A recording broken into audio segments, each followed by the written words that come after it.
చాలా రుచిగా తయారు చేశారు. చాలా ధన్యవాదాలు మై లార్డ్. నేను ఇంకా పూర్తి చేయలేదు, కానీ ఇంకా కొంచెం క్రేజీగా ఉంటేనే నాకు నచ్చుతుంది.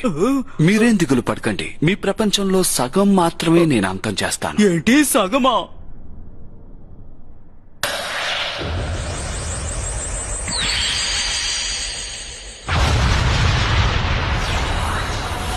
బాగుందని పీకల దాకా మింగేసి సగం గ్రహాన్ని అంతం చేయడం అన్యాయం కదా. అది పక్కన పెట్టు, పళ్ళల్లో దూరింది బాగా ఇబ్బంది పెడుతోంది. నాకు ఏది సరనిపిస్తే అదే చేస్తాను. హలో సార్, ఇక్కడ మా ప్రశ్నకు జవాబులు చెప్పండి. మీ చేతిలో ఎంతో విలువైన అవార్డు ఉంది, దాని గురించి మీ అభిప్రాయం ఏమిటో చెప్పండి. ఇది ఇంతకు ముందే మీకు రావాల్సి ఉందా? సార్ నా ప్రశ్నకి జవాబు చెప్పండి సార్. సార్ మాట్లాడండి సార్. నేను నా స్టేట్మెంట్ ని మాత్రమే చెప్తాను. ఇక ఈ ప్రపంచానికి ఎటువంటి ప్రమాదం లేదు, ప్రశాంతంగా ఉంటుంది. నేను ఈ ప్రపంచాన్ని ధైర్య